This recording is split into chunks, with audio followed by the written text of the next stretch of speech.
Hello बच्चों, हमारे आसपास बहुत प्रकार के पदार्थ हैं। विभिन्न प्रकार के क्या हैं? विभिन्न प्रकार के पदार्थ हैं। आज हम लोग इसके बारे में जानेंगे कि हमारे आसपास के कैसे कैसे पदार्थ हैं, कौन कोमल होते हैं, कौन कठोर होते हैं, किससे खरोटा जा सकता है और किसे दबाया जा सकता है। इन सब के बारे में आज हम पढ़ेंगे। कहता है कि यह वस्तुएँ हमें कहाँ से मिलती है। जो जितने भी प्रकार के पदार्थ होते हैं, वस्तु होते हैं, वह हमें कहाँ से मिलती है? प्रकृति में इन्हें किन रूपों में बनाई जाती है? क्या हम इन्हें बनाते हैं? अगर हम इन्हें बनाते हैं तो किन वस्तुओं से?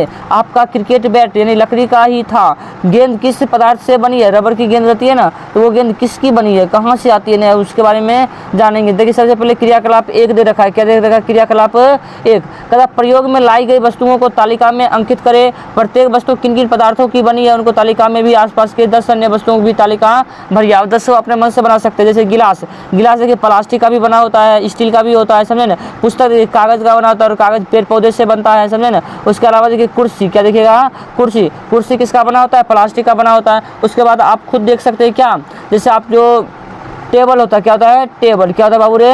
टेबल जो बनता है वो भी किसका बनता है? वो भी लकड़ी का बनता है। किसका बनता है? लकड़ी का। इसी तरह आप 10 बना सकते हैं, समझे ना। 10 ले लीजिए, अपने आसपास जो भी दिखेगा उसको बताइएगा।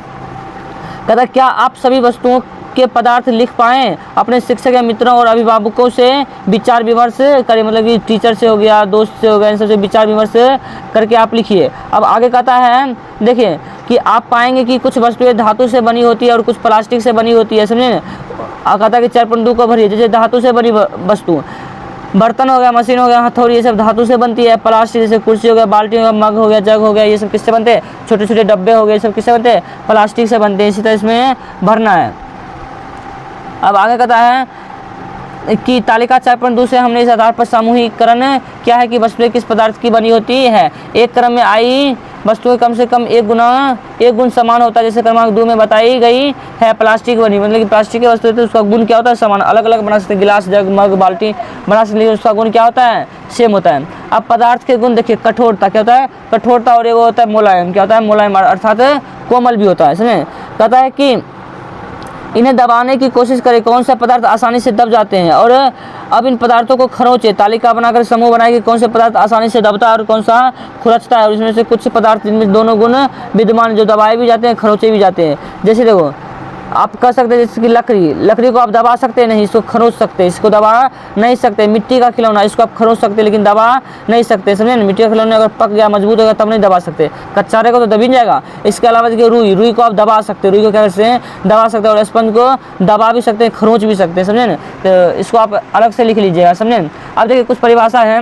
कहता कि वे पदार्थ जो आसानी से दबा या खरोचे जाते हैं उसे क्या कहते हैं? कोमल पदार्थ कहते हैं। कोमल पदार्थ की परिभाषा को नोट कर लीजिएगा। वैसे पदार्थ जो आसानी से दबाए या खरोचे जाते हैं उसे क्या कहते हैं? कोमल पदार्थ कहते हैं। और आगे करिए, जिन पदार्थों को दबाना कठिन होता है वे कठोर कहलाते हैं। बताइए, रुई स्पंज क्या है? रुई और स्पंज ये कोमल पदार्थ है, इसको दबाया जा सकता है। लकड़ी कठोर है या कोमल? लकड़ी तो कठोर है। लकड़ी क्या है? कठोर, उसको आसानी से दबाया नहीं जा सकता है। अब देखिए आगे कहता है कि विभिन्न पदार्थ यानी गत्ता, लकड़ी, तांबे का तार, एल्युमिनियम की पन्नी और चौक छोटे छोटे टुकड़े एकत्रित कीजिए। इनमें से कोई चमकीला दिखाई पड़ता है तो चमकीले पदार्थ को समूह बनाइए। जैसे आप एल्युमिनियम लीजिए, समझे ना, पन्नी का चौक लीजिएगा, ये एल्युमिनियम तो चमकेगा, क्या होगा? चमकेगा, समझे ना। कहता क्या आप अन्य पदार्थों में से इसी प्रकार का कोई चमक देखते हैं? पदार्थों की सतह से रेग मार्ग से साफ कर सकते हैं चमकने वाले या अथवा नहीं। अब देखिए आगे क्या कहता है। कहता पदार्थों जिनमें चमक पाई जाती है उससे हम क्या कहते हैं? धातु। ऐसे पदार्थ जिनमें चमक पाई जाती है उससे क्या कहते हैं? धातु कहते हैं। जैसे लोहा, तांबा, एल्युमिनियम तथा सोना धातुओं के उदाहरण है। किसके उदाहरण है? धातुओं के उदाहरण हैं। और कहते कुछ धातुएं बहुधा अपनी चमक खो देती है। ऐसे आयु तथा नमी की अभिक्रिया के कारण होता है। इसलिए हमें केवल ताजे, कटे या रगड़े साफ गई वस्तुओं को चमक दिखाई देती है। इसमें कुछ में नमी पकड़ लेगा तो उसमें जंग लग जाएगा। अब घुलनशीलता देखिए, क्या दिखेगा? घुलनशीलता। अब घुलनशीलता देखिए कई प्रकार के होते हैं, संतृप्त होते हैं, कौन पानी में घुलेगा, कौन पानी में नहीं घुलेगा। आप देख सकते हैं यहाँ से कि हम नमक को डालेंगे तो पानी में घुल जाएगा, रेत को डालेंगे तो कभी नहीं घुलेगा, फिर शक्कर को डालेंगे तो घुल जाएगा, चौक के पाउडर को डालेंगे तो क्या होगा? घुल जाएगा, समझे ना। अब वही कहता है कि घुलता है नहीं घुलता है, आप बताइए। तो शक्कर पानी में क्या होता है? घुल जाता है। रेत नहीं घुलता है, नमक घुल जाता है, चौक घुल जाता है, चीनी घुल जाता है, और लोहे का कण यानी बुरादा कभी नहीं घुलेगा, समझे ना। ऐसी उदाहरण आपको लिखना रहता है। अब देखिए विलय और अविलय। फिर जो आसानी से घुलनशील हो जाता है, किसी विलायक में आसानी से विलय हो जाता है, समझे ना, तो उसे हम क्या कहते हैं? विलय। क्या कहते हैं? विलय, घुलनशील। जो जल या तरल पदार्थों में आसानी से घुल जाता है उसे क्या कहते हैं? विलय, समझे ना। और जो नहीं घुलता, जो जल में नहीं घुलते हैं उसे क्या कहते हैं? अविलय यानी अघुलनशील। जो घुल जाते हैं उसे विलय यानी घुलनशील, जो नहीं घुलते उसको अघुलनशील यानी अविलय कहते हैं।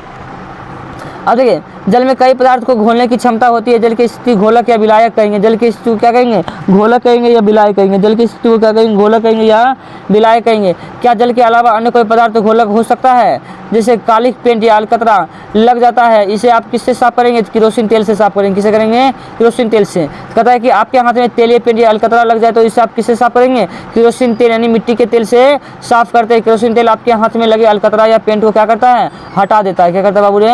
हटा देता है। अब देखिए, कहता है बहुत से पदार्थ जल में घुलनशील हैं, इसलिए हमारे शरीर की प्रक्रियाओं में इसकी महत्वपूर्ण भूमिका है। अब कहता है कोई पदार्थ कितना घुला? कुछ पदार्थ ऐसे भी होते हैं जो ठंडे पानी में कम घुलते हैं और गर्म पानी में ज़्यादा घुलते हैं। जैसे चीनी को देखें, चीनी को वो कम पानी में, ठंडा पानी में कम घुलता है और गर्म पानी में बहुत ज़्यादा घुल जाता है। कहता है कि आधा कटोरी पानी लीजिए और चम्मच डालिए नमक, आधा चम्मच चीनी डालिए और चम्मच को मिलाइए। घुलने के बाद चम्मच पानी में डालिए और मिलाइए और वो चीनी घुली है। ऐसा तब तक करते रहिए जब तक कि पानी में घुलती रहे। नहीं घुलने पर गर्म कीजिए। तो अवलोकन कीजिए कि देखेंगे कि पिंडी में पानी यानी चीनी पानी में घुल जाता है। जब पानी को आप गर्म कीजिएगा तो जब चीनी की घुलने की क्षमता नहीं रहेगी तभी चीनी क्या होता है? घुल जाता है। क्या होता है बाबू रे? घुल जाता है। अब आगे देखिए, कहता पदार्थ बताइए। ठंडे जल में चीनी लीजिएगा, ठंडे जल में कम घुलेगा, समझे? ठंडे जल में कम घुलेगा और गर्म करने पर ज़्यादा घुल जाएगा, समझे ना? अब आइए यहाँ से संतृप्त घोल का परिभाषा लिख लेते हैं। किसका? संतृप्त घोल का। इन सब का आपको परिभाषा मिल जाएगा, आप टेंशन मत लीजिएगा। कहता क्या 4.5 तरीका से पता चलता है कि पानी की निश्चित मात्रा में किसी पदार्थ की अधिकतम कितनी मात्रा घुलती है? इसे पदार्थ की घुलनशीलता कहते हैं, यानी विलयता कहते हैं। कितना घुलती है? किसी पदार्थ की मात्रा जितना घुलती है उसे घुलनशीलता या विलयता कहते हैं, समझे ना? और इन घोलों को संतृप्त घोल कहते हैं। इस घोलों को क्या कहते हैं? संतृप्त घोल। मतलब घुलने की क्षमता से घुल जाता है उसे हम क्या कहते हैं? संतृप्त घोल कहते हैं। जितना घुलने का क्षमता होता है उतना घुल गया तो संतृप्त घोल कहेंगे।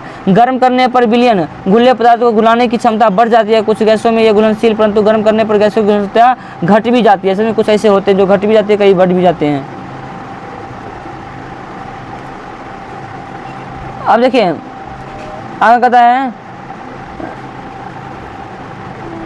सिरका, नींबू का रस, जल का तेल अथवा नारियल का तेल, मिट्टी का तेल अथवा अन्य कोई द्रव नमूने एकत्रित कीजिए। कांच के एक गिलास लीजिए और इसके आधे भाग को जल में भरिए। अब इसके चम्मच भरकर कोई द्रव मिलाइए, भली भांति हिलाइए और इसे 5 मिनट के लिए छोड़ दीजिए। 5 मिनट के लिए क्या करिए? छोड़ दीजिए, सुनिए। अब 5 मिनट के बाद छोड़ने के बाद देखिए क्या होता है। कहता कि ये मिश्रित हो जाएंगे और अधिक अन्य द्रव आपको उपलब्ध हो सकेंगे और उन सभी के साथ प्रयोग को दोहराइए। अवलोकन कीजिए तालिका 4.6 में। हम यह देखते हैं कि द्रव जल में पूर्णतः मिश्रित हो जाता है, कुछ अन्य द्रव मिश्रित नहीं होते हैं। इसी का उदाहरण आप दे सकते हैं। जैसे सिरका में से नहीं लेता है लेकिन सिरका भली भांति मिश्रित हो जाता है।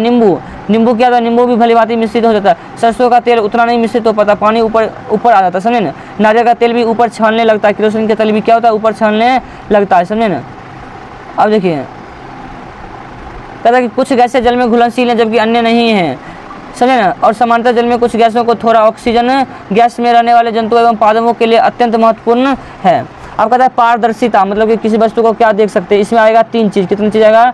3 चीज़। पारदर्शी, अपारदर्शी और पारभासी। पारदर्शी, अपारदर्शी और पारभासी। देखिए पारदर्शी आप किससे कहिएगा? नोट कीजिएगा। कहेगा जब किसी पदार्थ से होकर प्रकाश की किरण पूर्णतः इस पार से उस पार हो जाती है उसे हम क्या कहते हैं? पारदर्शी। अर्थात ऐसा पदार्थ जिनसे हम इस पार से उस पार देख सकते हैं उसे क्या कहते हैं? पारदर्शी। अपारदर्शी, जिनसे प्रकाश की किरणें प्रवेश नहीं कर पाती है उसे हम क्या कहते हैं? अपारदर्शी। जैसे ईंट हो गया, पत्थर हो गया, पारदर्शी में हो गया अथी कांच हो गया, साफ जल हो गया, समझे? इसमें क्या होता है? सूर्य का प्रकाश इस पार से उस पार चला जाता है। एक होता है पारभासी, कहेगा ऐसा पदार्थ समझे ना जिससे प्रकाश की किरणें अंशतः प्रवेश करती है। कैसे प्रवेश करती है? अंशतः प्रवेश करती है, उसे हम पारभासी कहते हैं। जैसे घिसा हुआ कांच में देखिएगा धुंधला धुंधला दिखाई देगा, तेल लगा हुआ कागज धुंधला धुंधला दिखाई देगा। यह किसका उदाहरण है? पारभासी का। किसका उदाहरण है? पारभासी का। ये देखिए ये शीशा लिए, इससे आर पार दिखाई देता है, ये क्या हुआ? ये इसे हम कहेंगे पारदर्शी। क्या कहेंगे? पारदर्शी। सब नहीं दिखाई देगा तो अपारदर्शी, थोड़ा थोड़ा दिखाई देगा तो पारभासी पदार्थ कहेंगे। अब उत्प्लावकता क्या होता है हम समझ लेते हैं। देखिए कहिएगा जब कोई पदार्थ पानी में डुबाने के बाद अंदर से एक बल लगता है जिसे हम कहते हैं उत्प्लावन बल। क्या कहते हैं? उत्प्लावन बल। इसी बल के कारण कोई वस्तु क्या होता है? पानी में तैरने लगती है। इसी तैरने की प्रक्रिया को क्या कहते हैं? हम उत्प्लावकता कहते हैं। आप उत्प्लावकता अच्छी तरह से समझ गए। अब आइए आगे देखते हैं। कहते हैं कि जल में तैरने वाली तथा डूबने वाली वस्तुओं के 5 उदाहरण देकर अन्य द्रवों जैसे ये पदार्थ को डूब जाते हैं देखने के लिए आप किस प्रकार परीक्षण करेंगे? मतलब 5 ऐसे पदार्थ लेना है जिसको आपको खटाल इसमें बना है। जो पानी में तैरता है और डूबता है। तो आप ऐसे क्या करिएगा, एक बर्तन लीजिएगा, उसमें पेड़ का पत्ता डालिएगा तो वो तैरेगा। वो क्या होगा, तैरेगा। जैसे आप कागज़ डालिएगा तैरेगा, आप क्या करिएगा, आप नोट डालिएगा तैरेगा, आप प्लास्टिक की वस्तु डालिएगा तो तैरेगा। लेकिन लोहे की वस्तु, बनी वस्तु आप डालिएगा डूब जाएगा, समझे। कंकर पत्थर डालिएगा तो डूब जाएगा, समझे ना। आप सिक्का पैसा डालिएगा तो क्या होगा, डूब जाएगा। तो आप सोचिए, बना सकते हैं। अब आगे देखिए क्या कहता है इसमें।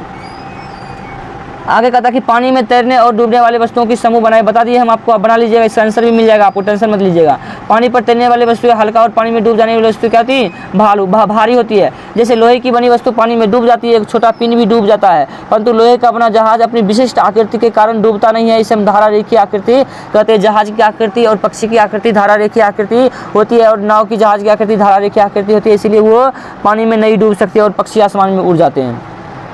हमने यह सीख लिया कि पदार्थ अपने अपने आकार के और आकृति के गुण के होते हैं तथा इनके जल अथवा अन्य द्रव को मिश्रित होने से ढंग भी भिन्न भिन्न होते हैं। ढंग भी क्या होते हैं, भिन्न भिन्न होते हैं, समझे ना। और आगे देखिए, वे जल में तैरते अथवा डूब सकते हैं, पारदर्शी और पारभासी हो सकते हैं। पदार्थों का समूह उसके गुणों और समानताओं विभिन्नताओं के आधार पर किया जाता है। कहता है हम पदार्थों के समूह में रखने की आवश्यकता क्यों पड़ती है, ताकि हमें पढ़ने में आसानी हो। हम दैनिक जीवन में पदार्थों को वर्गीकरण करना समूह सुविधा के लिए करते हैं। घर में हम अपनी वस्तुओं का भंडारण सामान्यतः इस प्रकार करते हैं कि एक जैसी वस्तुएं एक जगह रखी जाती है और आसानी से उनका पता लग, मतलब एक जैसी वस्तु एक जगह लगे तो आसानी से उसका पता लग जाएगा ना। सब फिट फाट कर लगेंगे तो बहुत दिक्कत होगा। जैसे वस्तु एक साथ रखी हो, इस प्रकार की व्यवस्था द्वारा हम आसानी से उनका पता लगा सकते हैं। इस प्रकार पंसारी प्राय सभी प्रकार की बिस्कुटों को अपनी दुकानों में एक कोने में रखता है, सभी साबुन प्रसाधन सामग्री अन्य स्थान पर, जबकि अनाज और दालों का भंडारण किसी अन्य स्थान पर करते हैं, समझे ना। अब देखिए, यह चैप्टर आपका अपनी सुविधाजनक ये सब करते हैं, ये चैप्टर आपका हो चुका है, समझे ना। अब देखिए, अब इसका आप और मीनिंग याद कर लीजिए। जैसे कठोर का क्या होता है, हार्ड। जैसे अपारदर्शी, अपाक्यू, यानी अघुलनशील की गई है इंसोल्यूबल, खुरदुरा की गई है रफ, चमक की गई है साइन की गई, घुलनशीलता की गई है सोल्यूबल, समझे ना। आप ये सब याद कर लीजिएगा, समझे ना। और मीनिंग समझे, धातु को मेटल कहते हैं, समझे ना, और पारदर्शी को ट्रांसपेरेंट कहते हैं। अब देखिए हमने क्या क्या सीखा इसमें देख लेते हैं।